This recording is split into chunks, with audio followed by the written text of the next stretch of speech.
신약 성경 마태복음 28장 1절부터 10절까지 우리 한 목소리로 합독하도록 하겠습니다. 안식일이 다 지나고 안식 후 첫날이 되려는 새벽에 막달라 마리아와 다른 마리아가 무덤을 보려고 갔더니 큰 지진이 나며 주의 천사가 하늘로부터 내려와 돌을 굴려내고 그 위에 앉았는데 그 형상이 번개 같고 그 옷은 눈같이 희거늘 지키던 자들이 그를 무서워하여 떨며 죽은 사람과 같이 되었더라. 천사가 여자들에게 말하여 이르되 너희는 무서워하지 말라. 십자가에 못 박히신 예수를 너희가 찾는 줄을 내가 아노라.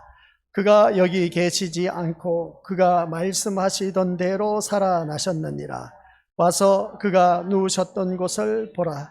또 빨리 가서 그의 제자들에게 이르되 그가 죽은 자 가운데서 살아나셨고 너희보다 먼저 갈릴리로 가시니 거기서 너희가 배우리라 하라. 보라, 내가 너희에게 일렀느니라 하거늘 그 여자들이 무서움과 큰 기쁨으로 빨리 무덤을 떠나 제자들에게 알리려고 다름질할세. 예수께서 그들을 만나 이르시되 평안하냐 하시거늘 여자들이 나아가 그 발을 붙잡고 경배하니 이에 예수께서 이르시되 무서워하지 말라. 가서 내 형제들에게 갈릴리로 가라 하라. 거기서 나를 보리라 하시니라. 아멘. 이 말씀은 우리 주님께서 우리 믿음의 식구들에게 주신 영의 양식이고 이 말씀을 통해서 주신 교훈의 제목 시작. 오전 시간 말씀을 들어서 알고 계시지만 부활은 현재적이다. 현재적인 것은 우리가 부활체의 몸을 이루고 있는 믿음의 심령들이 내가 이 시간에 이끌림을 받아 이 자리에 나왔다는 자체가 이미 부활의 생명이 내 심령 속에서 꿈틀거리고 살아 역사하고 계셨기 때문이다 라고 했습니다. 그런 우리들의 심령 속에 날마다 회개함으로 말미암아 우리는 주님의 그 사랑을 알게 되고 주님의 그 거룩함을 더욱더 본받아 갈 수밖에 없는 그런 하나님의 자녀가 된다는 것을 다시 한 번 더 깨닫게 된 것이죠. 그래서 우리 주님은 율법 아래 죽음을 당했습니다. 그래서 율법 아래에 있는 인간에게 주어질 것은 사망밖에 없다라는 것을 예수 그리스도의 십자가 사건을 통해서 보여주셨습니다. 그래서 우리는 누구든지 죽을 수밖에 없는 죄인이었고 누구든지 사람은 믿는 자든 믿지 아니한 자든 사망의 문을 향해서 어떻습니까? 계속해서 한 발자국 한 발자국 옮기고 있습니다. 세상 사람들이 말하는 사망은 지옥이지만 우리는 이 세상 살다가 한평생 살다가 죽으면 우리 곧바로 이제 영원한 천국에 이르게 된다라는 사실, 이것만 생각해도 우리는 참 뿌듯합니다. 비록 내 삶이 힘들고 어렵고 고달프고 그리고 그것으로 인해서 버겁다 할지라도 이 인생 언젠가는 끝난다는 것이죠. 그 끝나는 날이 언제냐는 것이죠. 내가 죽는 그 날까지도 계속 있을 수도 있고 사라질 수도 있지만 그러나 우리들의 한결같은 바람은 내가 지금 안고 있는 이 모든 걱정, 근심, 문제점들 남들처럼 편안하게 좀 더 쉽고 행복하게 살 수는 없을까 하는 그런 마음은 누구든지 다들 갖고 있습니다. 근데 이게 좀처럼 나에게는 주어지지 않는 그런 것으로 느껴질 때가 있음을 보게 됩니다. 이런 문제 한 번 해결하게 되면 또 다른 문제가 나를 기다리고 있고 또 다른 문제가 해결된가 싶었더니 또 다른 문제가 나를 눈앞에서 기다리고 있었다. 그래서 산 넘고 삶 넘는 우리들의 인생, 그래서 이 모든 문제를 어떻게 풀어나갈까 라고 했을 때 그게 바로 나에게 주어진 십자가고 그 십자가를 지고 우리 주님과 함께하는 삶, 그 어디나 하늘나라라고 했는데 하늘나라라고 했지만은 그러나 내 삶의 현실을 바라보면 지옥과 같은 삶이고 지옥과 같은 삶 속에서 내가 이거 어떻게 벗어나느냐는 것이죠. 그래서 우리는 말씀을 깊이 알면 알수록 자유함을 누릴 수가 있다라는 사실입니다.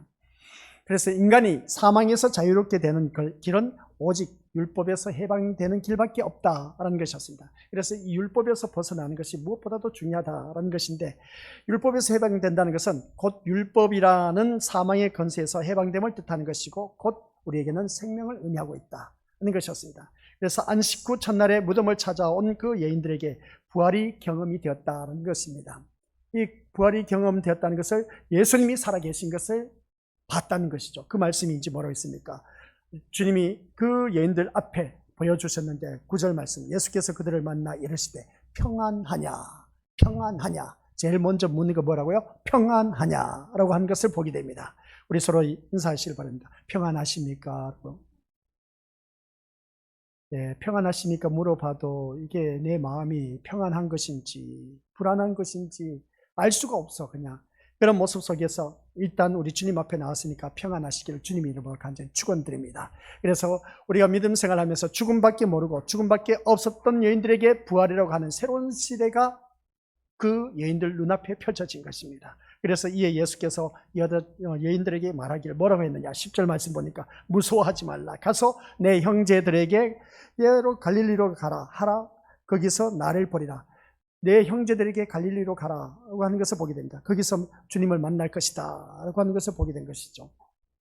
이런 그 말씀을 통해서 우리는 어느 누구든지 우리는 예수 그리스도를 믿는 것으로 이미 율법에서 해방되었다는 사실입니다. 율법에서 해방되었기 때문에 우리 믿음의 식구들께서는 다시 한 번 더 우리가 더 이상 사망의 권세에 붙들리지 않고 생명에 속한 자로 존재하는 것이다 라는 것을 우리가 경험하게 된 것을 보게 된 겁니다. 오늘 이 자리에 앉아 계신 우리 것들 모두가 어느 누구를 막론하고 살아가는 모든 삶 속에서 다른 것 없습니다. 율법에서 의해서 죽어야 하는 그런 우리들의 인간이지만 그러나 예수 그리스도 안에서는 죽음이 우리에게 극복이 되고 있다는 것을 보게 됩니다. 오늘 이 자리에 앉아 계신 우리 믿음의 식구들께서는 예수 그리스도 안에서는 죽음이 극복된다는 것입니다.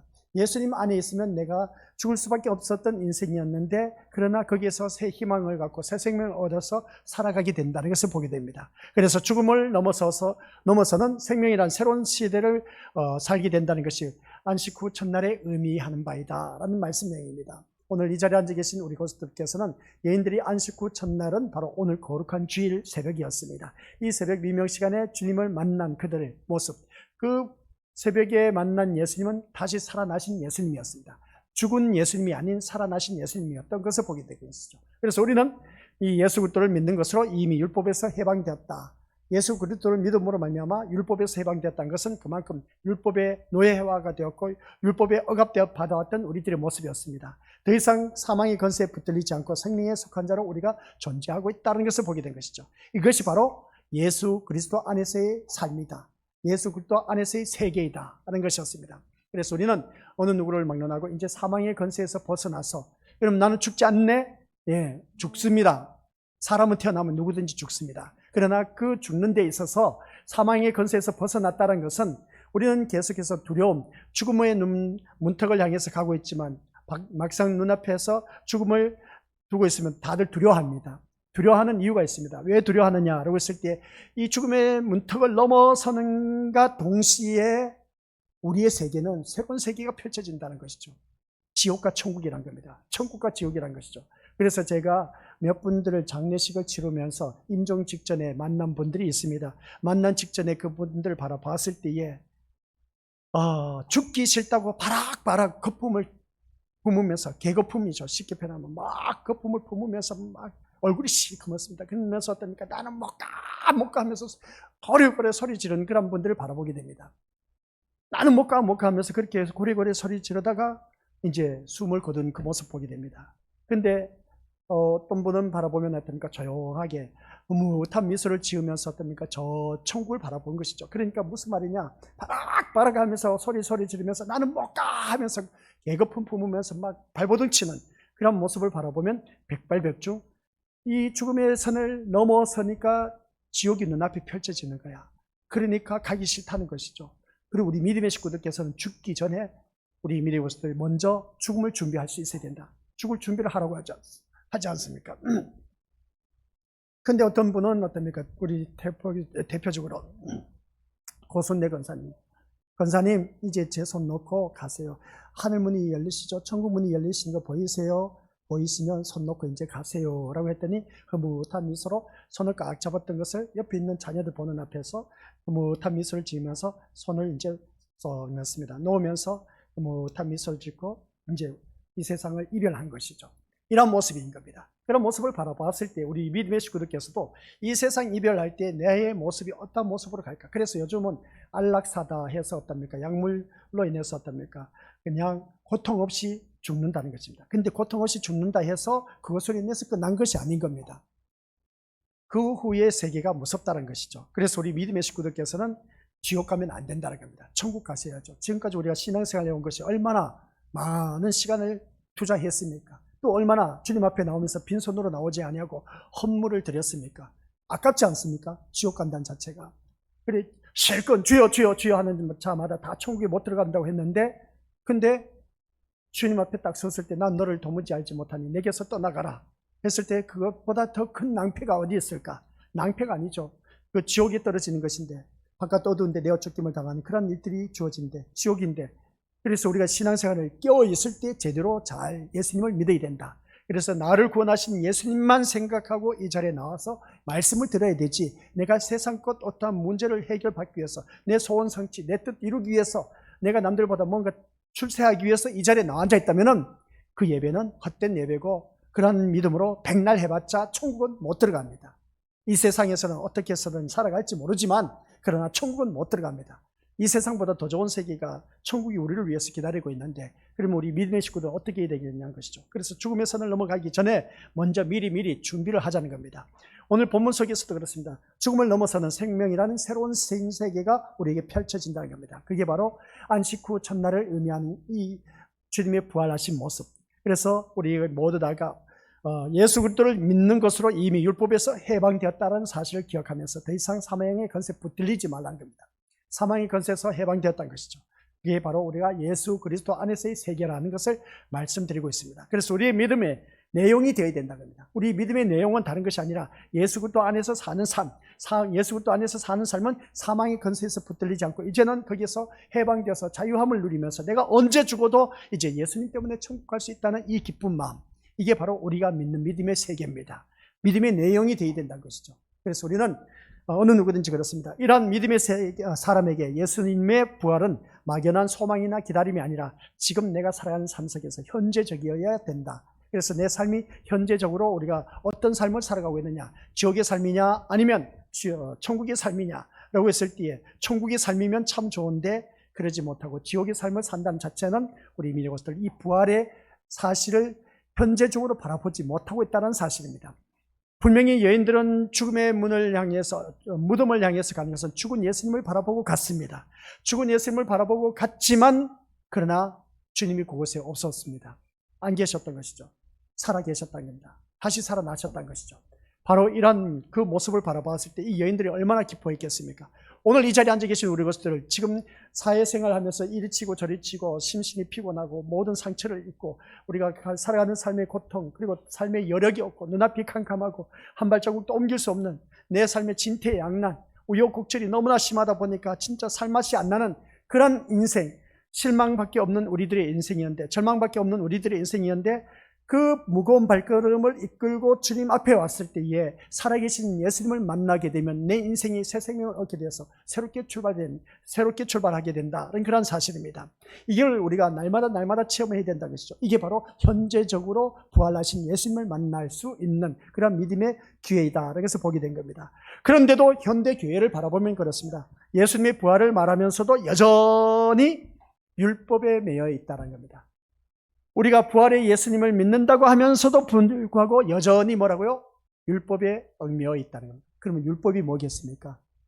우리 믿음의 것들, 내 의를 앞세우고 내 뜻을 앞세우고 자기 생각을 앞세우고 자기 판단이 옳다고 주장하고, 이러한 사람들이 바로 우리 믿음의 것들, 자기 율법에 얽매여 있는 사람, 다른 것 없습니다. 율법에 매여 있는 모든 사람들을 한결같이 보면은 자기 판단 기준이 서 있고, 그것이 또한 어느 누구든지 내 생각대로 안 움직여주면 그 사람은 갈로 밖에 인생이고 제대로 된 신앙이 아니다. 내가 생각했던 이 기준을 바라보면서 어떻습니까? 이 사람이 내 기준에 맞는 사람이 되면 이 사람은 신앙생활 잘한다 판단하고 그렇게 바라보는 그런 우리들, 이거는 우리 믿음의 식구들 착각 속에 신앙생활한 겁니다. 자기가 만들어 놓은 율법의 기준인 것이지 성경에서 말하는 율법의 기준은 그게 아닌 겁니다. 아셨죠? 그래서 우리는 이 율법에서 매여 있는 그 모습을 너무나 많이 보고 있습니다. 그게 바로 뭐냐? 우리가 큰 착각 속에서 신앙생활하는 모습이 바로 자기 율법에 매여 있는 사람. 이러한 사람들 바라보면 우리 믿음의 것들 정말 참 위험한 인물입니다. 그러니까 제 딴에는 어떻습니까? 참 신앙생활 잘한다고 본인이 그렇게 판단하고 느끼고, 또한 다른 사람들이 나를 인정해주고 하는 걸 보면 맞는 것 같아. 근데 우리 믿음의 것들, 그게 다 자기 기준이면 천국에 못 들어갑니다. 모든 기준은 하나님 말씀의 기준이 있으면은 그 사람은 천국에 들어갈 수가 있지만은, 그러나 내 생각으로 인해서 이 사람 이렇게 하니까 신앙생활 잘해, 저렇게 하니까 신앙생활 잘해 하면서 우리가 판단하고, 내 생각에 맞으면 그 사람은 신앙생활 잘하는 것이고, 내 눈에 눈밖에 났으면 그 사람은 신앙생활 못한다, 그렇게 표현한 경우가 다반사입니다. 이건 우리가 착각 속에 있는 것이고, 자기 율법에 얽매여 있는 사람이고, 이러한 사람은 아주 교만의 극치를 달리고 있는 사람이다. 그러니까 우리 믿음의 식구들께서는 내가 그러한 사람은 아닌지 자기 자신을 철저하게 들여다볼 수 있는 우리 믿음의 자녀가 되어야 된다라는 것을 다시 한번 느껴봤습니다. 그래서 자기 율법에 얽매여 있는 그러한 자가 되지 마시고, 그래서 이러한 사람들은 부활의 의미를 모른 채 자기 착각 속에서 믿음 생활하고 있다. 그러니까 자기가 만들어 놓은 율법과 자기가 만들어 놓은 예수님과 자기가 만들어 놓은 하나님을 믿고 있는 것이지, 성경에서 말씀하고 있는 하나님, 예수님, 율법이 아니란 겁니다. 말씀이 아니란 것이죠. 다만 죽은 자가 다시 사는 것만을 생각하기 때문에 이러한 자들은 현재적인 부활의 예수님을 바라보지 못하고 미래적인 부활을 바라보고 있다, 이것을 보게 됩니다. 하지만 이것은 부활의 소생의 의미로만 생각하는 것에 지나지 않는 것을 보게 되는데, 마치 나사로가 다시 살아난 것처럼 우리가 말할 수가 있음을 보게 됩니다. 부활을 이처럼 소생의 의미로, 다시 살아난 소생의 의미로 생각하기 때문에 부활에 있어서 신체적인 문제가 의문으로 등장하게 된다는 말씀입니다. 무슨 말이냐, 이 부활의 의미를 제대로 모르는 사람은 신체적인 문제가 의문으로 등장할 수밖에 없는 이유가 뭐냐라고 했을 때에, 다시 살아났었다면 내 모든 삶이 회복되어져야 되지 않느냐는 겁니다. 내 삶이 모두 회복되어지는 사람 어디 있겠습니까? 우리 침술 사역으로 인해서 고침받았지 않습니까? 그런데 또 몸이 아파. 안 아플 수가 있겠습니까? 아픕니다. 그런데 고침받아서 어떻습니까? 우리 믿음의 것들 체험하신 분들은 그대로 나아간 것을 보게 됩니다. 그리고 또 우리들의 삶 속에서 예수님을 제대로 만나고 믿음 생활을 잘하면 이 어려운 가정 한편에서, 가정 환경에서 벗어났는데 어느 한순간 보니까 또 어렵네. 이거 우리 믿음의 것들 벗어났습니까? 못 벗어났습니까? 가난해서 못 벗어났다는 것이죠. 그래서 우리가 믿음 생활을 하면서 때로는 이 육신을 생각하면서 부활의 예수님이 나와 함께하고 계신다, 내 모든 삶이 회복되어졌다, 그렇게 착각하면서 신앙생활하는 경우, 그대로 유지되면 괜찮은데, 그러나 회복된 상태에서 또 다른 문제로 인해서 저 밑바닥으로 떨어졌을 때, 힘들고 어려운 일들 겪었을 때 부활의 예수님을 생각하지 못하고 여전히 우리는 죽은 예수님을 바라보고 신앙생활하는 경우가 많다는 것을 보게 됩니다. 이러한 일들을 갖다 보니까 우리가 살아가는 삶 속에서 너무나 많은 일들이 눈앞에 펼쳐지고 있습니다. 그 중에 우리가 장애를 가진 사람은 그렇습니다. 이 장애인을 바라보면 그렇죠. 어떤 신체를 가지고 부활하는지, 죽은 사람의 나이가 각기 다른데 과연 어떤 사람으로 영령으로 부활할 것인지, 우리가 대부분 신학교 공부를 하면서 내가 부활하면 어떠한 모습으로 다시 살아날까, 우리 미래의 식구들 한번 생각해 봤지 않습니까? 어린 나이는 예수님을 믿다가 죽었습니다. 나중에 다시 살아날 때 어떤 모습으로 다시 살아날까? 연로하신 분이 아주 병치하다가 이제 예수님을 믿다가 죽으셨습니다. 그러면 그분이 연로하신 분 가운데서 죽으셨다면 다시 살아날 때 내 몸은 어떤 모습으로 다시 태어날까? 우리 믿음의 모습도 생각해 봤습니까? 연령으로 생각했을 때 내가 다시 태어날 때는 지금 나이가 늙어서 죽었지만 다시 태어날 때는 다시 살아날 때는 아주 가장 젊은 그런 모습으로 다시 살아날 것이다.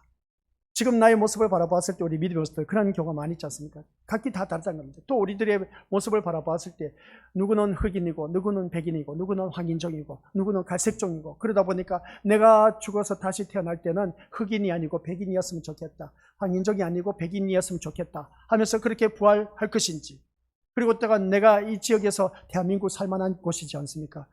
내가 다시 부활할 때 북한에서 태어난다는 보장이 어디 있겠습니까? 그렇죠? 북한에서 태어나면 안 되겠다고. 그래서 우리나라보다 더 좋은 호주나 그냥 더 좋은 먹고 살기 좋은 그리스나 이런 곳에서 태어나기를 바라는, 내가 다시 태어날 때 그런 지역에서 태어나면 얼마나 좋을까 하는 이런 우리 믿음의 것들 부활하는 그런 모습으로 우리가 여러 가지로 생각을 참 많이 했을 겁니다. 그리고 일단 이 말씀을 바라봤을 때 쉽게 해결할 수도 없고 해결될 수도 없는 여러 가지 의문이 부활의 소생의 차원에서 생각했을 때 나타날 수밖에 없는 문제거리랄 겁니다. 그래서 우리가 부활했을 때는 어떻게 부활될 것인가, 신학생들 엄청난 논쟁이었습니다. 우리가 태어났을 때. 그래서 그때마다 다들 생각하는 것이 다 있는 것을 보게 된 것이죠. 가장 좋은 나라, 가장 행복하게, 그리고 단 가장 젊은 나이에, 가장 이쁠 때, 가장 멋질 때에, 가장 잘 나갈 때 그러한 모습으로 나는 부활할 것이다. 우리 신학생들이 이것을 가지고 논쟁을 했습니다. 우리 미디어들 이거 기다마 드릴 만한 일이지 않습니까? 근데 우리가 부활체는 그게 아닌 겁니다. 부활체는 우리 미디어들 예수 그리스도의 몸을 이루고 있는 부활체이기 때문에, 그래서 오늘 이 자리에 앉아 계신 우리 것들, 교회 머리는 누구다? 예수 그리스도. 그의 몸을 이루고 있는 각 지체는 누구다? 우리 믿음의 식구들이야. 믿음의 식구들이 형형색색 가지각색으로 다 달라. 똑같은 사람 아무도 없어. 우리 부활체는 우리 미래부터 우리가 생각하지 못할 그런 부활체로 다시금 살아난다는 겁니다. 그 부활체의 몸을 이루고 있는 것이 지금 우리가 이 자리에 앉아 계신 영적으로 부활체의 몸을 이루고 이 자리에 나와서 앉아 계신다는 겁니다. 그래서 제가 이 자리에 나오신 분들을 참 존중하고 귀하게 여길 수가 있는 이유가 뭐냐? 말씀을 묵상하고 또 묵상하고 연구하다 보니까 이 자리에는 아무나 못 나온다는 것입니다. 아무나 못 나오는데 희한하게 내가 이 자리에 나와 앉아 있다는 사실. 누구에게 이끌림을 받았는지, 내가 마지 못해서 나왔든지 간에 일단은 내 몸을 처복정시켜서 이 자리에 나왔다는 자체는 내가 이미 그리스도의 몸을 이루고 있는 한 지체로서의 그 역할을 감당하고 있다는 증거입니다. 대단한 특권을 누리고 있고 대단한 분이고 귀하시고 존경스러운 그런 하나님의 자녀다. 그리스도의 몸을 이루고 있는 지체란 겁니다. 그러다 보니까 우리 믿음의 식구들, 내 몸에 있는 모든 지체, 머리끝에서부터 발끝까지 이 지체들 바라보면 소중하지 않는 것이 어디 있겠냐는 것이죠. 조그만 우리가 손에 비어도 어떻습니까? 피가 나면 아파서 그 고통이 다 그쪽으로 쏠리지 않습니까? 그러면 그러한 모습을 바라봤을 때 이 자리에 앉아 계신 우리 믿음의 식구들이 모두가 부활체의 새 생명을 얻은 하나님의 자녀로서 이 자리에 나와 앉아있는 모습 보면은 너무나 귀한 겁니다. 어느 누구는 찬양을 하고, 어느 누구는 졸고 있고, 어느 누구는 기도하고, 어느 누구는 꾸벅꾸벅 또 졸고 있고, 말씀을 집중해서 듣는 이가 있는 반면에 그러지 못한 일들이 있어. 근데 저는 그런 모습을 바라봤을 때 어떻게 되어야 될까? 일단은 주님 앞에 나왔으니까 부활체의 몸을 이루고 있는 지체로서의 그 역할을 감당하는 모습 보니까 너무나 아름답다는 것이죠. 그래서 우리는 모두 다가 이 말씀을 들을 때에 한결같이 이 소생 차원에서 내가 이제 다시 살아날 때, 죽었다가 다시 살아날 때 난 이런 모습으로 저런 모습으로 태어날 것이다. 우리 것들 아직도 신학생도 이런 논쟁을 갖고 우리가 논쟁을 했는데 하물며 평신도 두말할 것도 있겠습니까? 부활체는 2절 한번 보시기 바랍니다. 2절 시작. 2절을 보면 시작. 큰 지진이 나며 주의 천사가 하늘로부터 내려와 돌을 굴려내고 그 위에 앉았는데 라고 말합니다. 이 말씀은 굳이 지진이 나고 무덤에 돌을 굴려내고 예수님의 부활이 등장하는 이유가 무엇일까? 그것은 예수님의 부활이 세상을 장악하고 있던 죽음이라는 건세를 깨뜨린 사건이기 때문이다 하는 것이었습니다. 그러니까 예수님의 부활이 세상을 장악하고 있는 죽음이라는 건세를 깨뜨린 사건이기 때문에 예수님은 어떻습니까? 다시 부활하신 몸으로 등장했다 하는 것을 말씀하고 있는 것을 보게 된 것이죠. 그러니까 무슨 말이냐? 예수님의 부활로 무덤은 닫혀있는 무덤이 아니라 열린 무덤이 되었다는 사실입니다. 그러니까 죽음을 상징하는 무덤에는 끝이 난 겁니다. 근데 우리 예수님의 무덤은 뭡니까? 부활의 무덤은 열려 있다는 것이죠. 열려 있다는 것은 뭐겠습니까? 오픈되어 있다는 겁니다. 끝났다는 것이 아니라는 겁니다. 다시 시작된다는 것이죠. 그래서 예수님이 십자가에 죽으셨을 때에도 뭐라고 했습니까? 시작. 무덤들이 열리며 자던 성도의 몸이 많이 일어났더라. 자, 여기서 우리 믿음으로서 무덤들이 열리며 자던 성도의 몸이 많이 일어났다라고 했는데, 무덤에서 있던 자들은 죽은 성도라고 하지 않고 자던 성도라고 말하는 이유는 뭐라고 하는 것입니까? 죽은 성도라고 하지 않습니다. 자던 성도들이라고 그렇게 표현한 것을 보게 된 것이죠. 잠자는 사람, 죽은 사람이 아닌 잠자는 성도라고 그렇게 표현하고 있습니다. 여기서 그래서 우리 믿음의 고수들께서는 성경 구절 그 단어를 눈여겨봐야 됩니다. 죽은 성도의 다시 일어났다는 것이 아니라 자던 성도들이 일어났다고 이렇게 표현하고 있습니다. 그래서 이 말씀은 뭐냐? 그 이유는 뭐냐라고 했을 때 이렇게 자던 성도라고 말하는 이유는 예수 그리스도 안에서 죽음은 존재한다, 존재하지 않는다? 존재하지 않는다는 겁니다. 예수 그리스도 안에 있는 우리 믿음의 식구들의 죽음은 이 생명 다하면 끝났다고 세상 사람들이 말할 겁니다. 그러나 우리는 예수 그리스도 안에 있는 모든 심령들은 죽음은 존재하지 않는다는 겁니다. 그럼 나는 죽지 않겠네? 예, 죽지 않습니다. 그러면 천년 만년 살 것 같네? 예, 천년 만년 삽니다. 영원토록 삽니다, 우리 그들이. 아시겠습니까? 그러면 이것은 무엇을 말하겠습니까? 내가 이 세상에 태어나서 어떻습니까? 한평생으로 살면 110세, 120세가 된답니다. 그러면 그 생명이 끝나지 않습니까? 그럼 그 생명이 어떻게 됩니까? 죽음은 존재하지 않는다고 했을 때 안 죽어야 되지 않습니까? 근데 죽어. 근데 여기서 말하는 죽음의 세계는 우리 것들 예수 그리스도를 믿느냐 안 믿느냐의 그 차이점을 말하고 있습니다. 우리가 예수 그리스도를 믿음으로 말미암아 우리는 영원토록 삽니다. 그러나 예수 그리스도를 믿지 않는 사람도 영원토록 산다는 사실 기억하시길 바랍니다. 둘 다 똑같이 영원토록 삽니다. 영생합니다. 영생하는데 어디서 영생하느냐가 중요한 것이죠. 그래서 나는 예수 그리스도를 믿음으로 말미암아 천국에서 영생하도록 사는 그러한 삶. 그러나 예수 그리스도 밖에 있는 어둠의 자녀들은 영생토록 사는데 지옥에서 영원토록 산다는 겁니다. 우리는 그러한 곳에 가지 말자는 것이죠. 영원토록 사더라도 천국에서 영원토록 사는 그 세계에 가야 된 것이지 영원토록 지옥의 고통에서 어떻게 살아갈 것이냐는 것이죠. 이 세상에서 조그만 걱정, 근심, 문제점 때문에 잠도 못 자고 엎치락 뒤치락 하면서 내 몸이 아파서 죽겠다 하면서도 그렇게 어떻습니까? 아유 이렇게 살다가 차라리 내가 죽었으면 좋겠다 한 그런 그 고통, 우리 믿음의 식구들 지옥은 여기 땅에서 그 고통이 끝까지 끊이질 않는다입니다. 영원토록 그 고통의 세계에서 산다는 겁니다. 우리 그런 고통 속에서 살 그런 자가 아니라 이 부활체의 몸을 이루고 있는 새 생명을 얻은 믿음의 심령들은 영원토록 기쁨이 주어진 오직 누림과 그리고 또한 행복함이 차고 넘치는 그러한 세계, 오직 누림만이 있는 그러한 세계가 천국인 겁니다. 우리 믿음의 식구들 모두 다가 그러한 세계에 들어가야 된다는 것이죠. 그러려면은 예수님을 제대로 잘 믿으셔야 된다는 말씀입니다. 그래서 5절, 6절 말씀 보시기 바랍니다. 우리가 예수 그리스도 안에서 죽음은 존재하지 않는 사건이라고 말한 것을 바라보았을 때 그게 진짜 그럴까? 그러고 하는데 그렇습니다. 예수 그리스도 안에 있는 사람은 죽어도 우리는 예수님 안에서 영원토록 살게 된 겁니다. 천국에서. 그래서 5절, 6절 시작. 천사가 여자들에게 말하여 이르되 너희는 무서워하지 말라. 십자가에 못 박히신 예수를 너희가 찾는 줄을 내가 아노라. 그가 여기 계시지 않고 그가 말씀하시던 대로 살아나셨느니라. 와서 그가 누우셨던 것을 보라. 이 말씀하는 것을 바라봤을 때 우리 믿음의 것들 천사는 여인들이 찾는 곳에 예수님이 없음을 말하고 있음을 보게 됩니다. 천사들이 예수님이 있다 없다 없는 것을 말하고 있는 것이죠. 즉 여인들이 생각하는 죽은 예수는 없다는 겁니다. 죽은 무덤을 향해서 왔던 예수님은 죽은 예수님을 바라보고 왔는데 죽은 예수는 없다는 겁니다.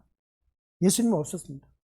그래서 예수님은 이미 하나님의 능력으로 살아나셨다는 것이죠. 이게 바로 기독교의 핵심이고 현재입니다. 주님은 뭐라고요? 죽은 예수님이 아니라 살아나셨습니다. 현재적인 겁니다. 타 종교는 죽은 신을 믿습니다. 그러나 우리 기독교는 살아계신 예수님을 믿습니다. 이게 기독교의 현재적인 타 종교와의 차이점. 아시겠습니까? 그러면 살아계신 예수님을 믿는다면 지금 이 순간에도 살아계신 예수님이 나와 함께 하심을 늘 의식하고 깨어 있어야 된다. 그게 우리가 의식할 수가 있느냐는 것이죠. 의식하지 못한다면 우리는 좀 더 주님 앞에 엎드리고 또 엎드려야 되지 않을까라는 그런 생각을 가져봅니다. 그런데 순간순간 또한 우리가 믿음 생활하면서 죽은 예수님을 생각하면서 주님 앞에 나와서 예배드리는 경우도 많다는 겁니다. 그래서 여인들이 생각하는 죽은 예수는 무덤을 향해서 갔을 때는 그 죽은 예수님은 없었습니다. 예수님이 이미 하나님의 능력으로 다시 살아나셨다는 것이죠. 이게 바로 오늘 기독교의 현재 핵심이라는 것을 다시 한 번 더 깨닫자는 겁니다. 그래서 타 종교와 우리 기독교의 차이점은 바로 부활의 종교냐 죽음의 종교냐 이겁니다. 살아있는 신을 믿느냐 죽은 신을 믿느냐. 타 종교는 다 죽은 신을 믿지만 그러나 우리는 그게 아닌 겁니다. 살아계신 예수님을 믿는다는 것이죠. 그러므로 우리는 여인들처럼 뭐라고 했습니까? 시작. 죽어있는 예수님을 생각하며 무덤을 찾아가서는 안 된다는 겁니다. 죽은 예수님을 바라보고 교회에 나가지 말자. 그러면 어떤 말을 하겠습니까? 죽은 예수님을 바라보고 교회에 나간 사람은 타 종교에도 죽은 신을 향해서 가는 사람. 그죠? 똑같지 않습니까? 그러면 타 종교 신앙생활하는 사람들 바라보면 자기 죽은 신 앞에 가서 비나이다 하는 그 비나이다 하는 한결같은 소원 성취, 자기 뜻, 자기 사업, 자기 가족 식구, 만사 형통, 우한지고 없기를 바라는 그런 비나이다 하는 기도의 제목들. 그게 바로 죽은 신 앞에 가서 비나이다 하는 것과 똑같은 모습.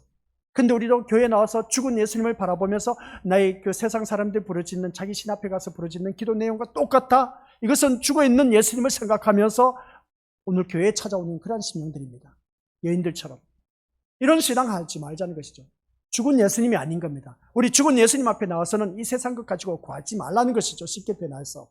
아시겠습니까? 그럼 뭐라고 하느냐? 같이 읽어보도록 하겠습니다. 시작. 살아계신 예수님을 생각하며 갈릴리로 달려가는 사람들. 살아계신 예수님을 생각하면서 갈릴리로 다시 달려가는 사람들. 이게 무엇을 말하겠습니까? 갈릴리는 부활하신 예수님이 제자들과 함께하는 새로운 시작을 의미합니다. 그 갈릴리가 처음 또한 갈릴리에서 제자들을 불렀습니다. 그때 불렀을 때 제자의 모습과 주님이 부활하셔서 갈릴리에서 보자고 했을 때 그 갈릴리에서 만난 모습과 차이점은 엄청나게 난다는 것이죠. 처음 주님의 부름을 받았던 제자들이 갈릴리에서 부름을 받았을 때는 한결같이 세상의 포커스를 맞추고 주님을 쫓아갔습니다. 근데 두 번째, 이제 갈릴리에서 보자. 내가 죽었다가 다시 살아날 텐데 내가 갈릴리에 너희들보다 먼저 가 있을 것이다. 거기서 보자 했는데 거기서 만난 제자들의 모습, 부활하신 예수님의 모습, 처음 주님을 만났을 때 갈릴리에와 나중에 부활하신 예수님을 갈릴리에서 만났던 그 제자들의 모습과는 그들의 삶은 완전히 극과 극으로 달려가고 있었다라는 사실입니다. 처음 주님의 부름을 받았을 때 갈릴리에서는 세상을 향해 발걸음이 바빴지만은, 그러나 갈릴리에서 부활하신 예수님을 그때 보자 했을 때 그 부활하신 예수님 갈릴리에서 만났을 때 제자들의 삶은 세상을 향해 가는 것이 아니라 영원한 천국을 향해서 그들은 발걸음을 옮겼다는 겁니다. 여기서 우리 차이점이라는 것이죠. 말씀 오늘 여기까지. 그러면 좀 더 말씀해 주면 얼마나 좋을까. 그래, 우리 믿음의 것들 여기서 우리가 기억해야 할 것은 정말 말씀이 너무나 재밌고 즐거운 것이 뭐냐면은, 행복하다는 것이 뭐냐면은 새로운 세계가 펼쳐지는데 왜 예수님은, 그러면 여기서 한 가지 이제 집에 가서 공부하시길 바랍니다. 자세하게 설명도 해놨고 답변도 말해놨습니다. 종교의 중심지는 어디입니까? 이스라엘 백성들에게 있어서 예루살렘이죠. 예루살렘이었다면은 예수님이 왜 예루살렘에서 보자 하지 않고 왜 갈릴리에서 보자고 했냐는 것이죠. 예루살렘에는 종교 지도자들, 학박사들, 바리새인들, 장로들, 대제사장들, 서기관들, 율법학자들이 막 모여서 운집해서 사는데 예수님이 그때 짠 하고 나타났으면 얼마나 좋을까.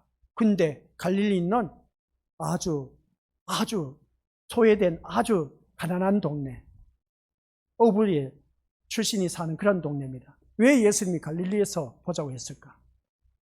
이걸 또 우리 생각해 봐야 됩니다. 그래서 성경 말씀을 보면서 예수님이 처음에 제자들 불렀을 때 갈릴리와 지금 부활하시고 나서 죽었다가 다시 살아나서 갈릴리에서 보는 그 모습과, 그러면 거기서 일어나는 그 모습을 보면서 제자들의 반응을 우리가 살펴보고, 제자들의 반응을 살펴보는데 예수님은 왜 하필이면 종교의 중심지인 그 자기를 핍박하고 억압했던 네가 죽었다가 4일 만에 다시 살았냐 하면서 어떻습니까? 나를 걸렸던 그런 그 대제사장과 서기관 바리새인들 앞에서 짠나게 종교의 중심지에서 보자 했으면 기세등등하게 제자들도 아주 멋지게 어떻습니까? 봐라! 내가 믿던 예수님은 다시 살아났다 하면서 그냥 그렇게 선포할 수가 있었을 텐데, 그 종교 중심지에서 예루살렘에서 보자 하지 않고 갈릴리에서 보자 했던 이유는 도대체 무엇일까? 이게 바로 우리가 그 성경 말씀을 보면서 예수님이 어떤 삶으로 왜 이렇게 여기서 만나자고 했을까? 우리가 생각했을 땐 충분히 이렇게 하면 예루살렘에서 만나면 시너지 효과가 있어서 엄청나게 복음의 파급 효과가 클 텐데, 근데 미천한 어부촌에서 거기서 만나자 하니까 우리가 생각하는 건 도저히 또 이해가 안 돼. 이게 바로 우리가 성경 말씀을 보는데 눈을 새롭게 떠야 된다는 겁니다.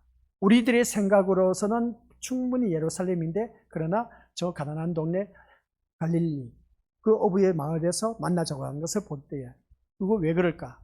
이게 이제 각자의 그 믿음의 분량대로 생각하는 겁니다. 생각하다 보면 거기에 대한 답이 나오는 것이죠. 그래서 우리들에게 주어진 것은 다른 것 없습니다.